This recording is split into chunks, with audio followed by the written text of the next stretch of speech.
Local news about local people. This is Newslink, Indiana.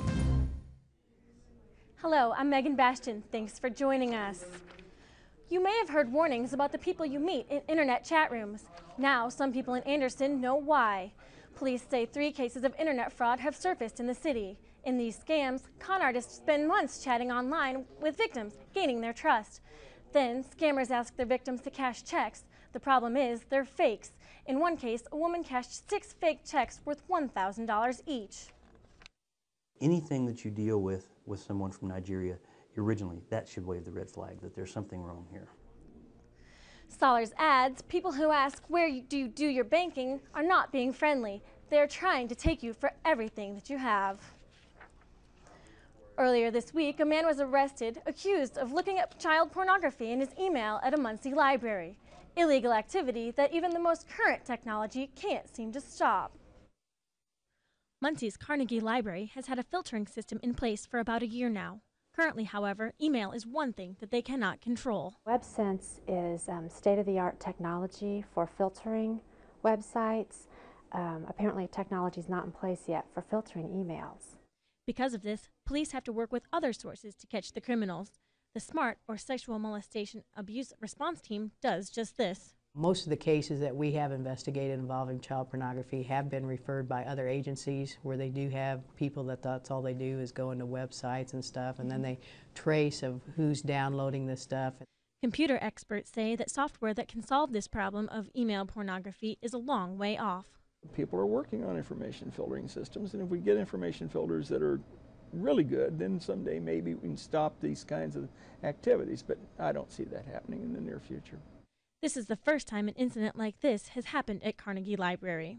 We were really surprised when we got the call from the prosecutor's office. We were just happy that we were able to work with them so quickly to apprehend the person. So the library hopes people know that they can feel secure. And we just want to remind people that the library is a safe place. They can feel comfortable using the library and the library services. The psychiatric records of a man on trial for the slashing deaths of 2 people will not be released before his trial. Judge Frederick Spencer says releasing information about Frederick Bayer's mental condition could contaminate a jury pool. Bayer is accused of killing 26-year-old Corey Clark and 4-year-old Jenna Clark in February of 2003. Bayer's trial date is set for April 11th. Bayer could face the death penalty if convicted. Competition for some Portland businesses is on the way. Newslink Indiana's Derek Tucker asks the locals if they're worried by the arrival of a retailing giant. Matt's Garage opened in 1999. Business has been real well. That could change soon when Matt and 2 other Portland garages have to compete against a chain store selling automotive services. I think it will hurt me a little bit. It does scare me a little bit because nobody likes competition. The Walmart here in Portland plans to relocate to this field that you see behind me as a Walmart Supercenter with a tire and lube auto center. I think all of us need to change. Am I opposed to it? No, because we need to grow, all of us. When you stop growing, you know, you're done. So yeah, I'm nervous and I'm ready for it, I think. I'm preparing for it anyways. Tire Center owner Mike Wengler doesn't think the new Supercenter will hurt his business. Our business is, I think, enough different than Walmart's that it's not really going to affect us a whole lot. Wengler says his shop offers more than tires and that it could survive without selling rubber. And we'll find out. Like I say, it's just one of those things that you know, we'll know more after it opens up, but it's not anything I'm losing any sleep over. In Portland, Derek Tucker, Newslink, Indiana. The Walmart Supercenter could be open by the end of this year. Green was the color of the day in Dublin, Indiana that is, celebrating in the true spirit of Dublin, Ireland. Staff at the Lakeview restaurant in their town took their connections to St. Patrick's Day seriously. My name's Tilda Pegg, and I've worked here almost 9 years. I'm Irish myself. Our boss, she has a great-grandmother that is Irish, and normally we would have on maroon aprons at this time of year, but we decided today, since it was St. Patrick's Day, that we would wear our green aprons and try to get more in the St. Patrick spirit. My name is Lois West, and actually my son Steve owns the restaurant. You can tell several of our customers have on green. We have several people that are green and they're shamrocks and everything for St. Patrick's Day. Hi there, how are you? Well, you've got your St. Patrick's Day dress on. We've been kidding them, said they were going to get kissed if they didn't have green on. Well, we like to celebrate anything. We have smoked sausage and scalloped cabbage on special today, and that's always a big seller for Irish people. We've got the state policemen back in the corner that come in every day, and we give them a hard time. I'm Kim Williamson. I am Todd Wallace.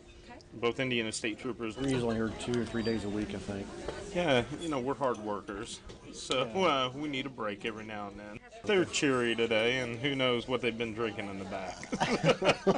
The only thing I'm going to do tonight is I'm going to drink a little bit of green ale and maybe dance an Irish jig.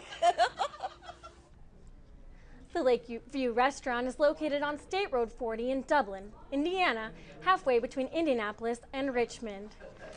And now here's Carrie Hazley with a look at the Newslink Indiana forecast. Hey, that's right, Megan. Well, you know, when I think St. Patrick's Day, I definitely think spring, and the weather really felt like spring, at least if you were outside on Thursday for St. Patrick's Day, if you were, you know, out for a parade or anything like that. So it did. It felt really nice. Is it going to stay that way? Well, yeah, actually, we'll take a look at the forecast here in just a minute. Today we got above the 50-degree mark for the first time since March the 7th. So really, I mean, 10 days of below 50 degrees when that's our average for this time of year is pretty significant. Take a look at the surface map now, right, though. To the north of a frontal boundary that really cut the state in half today, there was snow falling in the northern part of Indiana. That's certainly not spring-like weather. Chicago, South Bend, Gary, they all saw snow today. To the south of this frontal boundary today, though, we actually saw temperatures above average. We topped out today at 54 degrees in Muncie, Indiana. Average today, 48 degrees. Well, that frontal boundary will be cutting the temperatures in half again for the overnight hours tonight. 33 degrees in Muncie, Indiana, 28. And then if you head up towards South Bend, they'll be nearly 10 degrees colder than where we are because they're north of the frontal boundary. Take a look at the forecast for the rest of Thursday night. Partly cloudy with near normal temperatures. 33 degrees in Muncie, Indiana, with a southwest wind from 5 to 8 miles per hour. Well, Friday, March 18th, marks a really big day in weather history, especially for those of you living in Indiana. March 18th is the 80-year anniversary tomorrow of the Great Tri-State Tornado, a tornado that touched down in Missouri and then ended its path in Indiana on 1925 on this date. No tornadoes, though, in the forecast for Friday, March 18th, 2005. 80 years later, though, partly cloudy skies and increasing clouds. We could see a few sprinkles, but not any thunderstorms that are going to spawn tornadoes. 51 degrees for Friday's high with a southwest wind from 8 to 13 miles per hour. Temperatures across the region. Well, that frontal boundary cuts the state in half again. 42 degrees up in Grand Rapids, 50 in South Bend and to the southern part of the state. 58 for a high in Terre Haute on Friday. We are watching another frontal system start to develop. A low pressure system will start to sweep into the state of Indiana on Friday. With this, we could see some rain developing into the evening hours on Friday and then into Friday night. Let's take a look at that now on Precision Cast. Friday, we stay in the clear at least early in the day. We start to see clouds build out and then again push in from the west. And with this, we could see rain push in by maybe 7 o'clock Friday evening. It should be starting to cross into Indiana from the west. For Friday night, light rain and not as cold but windy. We could see wind actually above 20 miles per hour. Southwest wind from 15 to 23. And if we take a look at the 5-day forecast, well, Saturday, rain should taper off as we head through the early day hours. 48 degrees will be Saturday's high, and on Sunday we recover to partly cloudy skies. Temperatures start to top out near 50 once again. That's about average for this date, you know, average for today, 48 degrees by the end of the week next week. And taking a look at the 6 to 10-day forecast, that's the period from March 21st to March 25th, we're expecting near normal temperatures. The average high for that 2-week period is 51 degrees. But if we take a look at the 30-day outlook, temperatures back to below normal. So you may not want to put your coats away right away because it looks like April could be below average. So. Okay, we certainly haven't gotten to put our coats away yet. It's been pretty cold. No, certainly. We've had, you know, so many days of temperatures below average, and looking ahead, it doesn't look like there's an end in sight. So. All right. Well, thank you. Thanks, Megan. Ball State will take students from across the nation to the National Museum of the American Indian without moving them from their classrooms. The 90-minute broadcast airs Tuesday, March 22nd. It will reach roughly 15 million people in 49 states. Brandon Smith and Ross Graham directed the field trip. Graham posted a website, and both men provided lesson plans to prepare students for the field trip. Smith hopes the program gives participants a well-rounded view of Native Americans.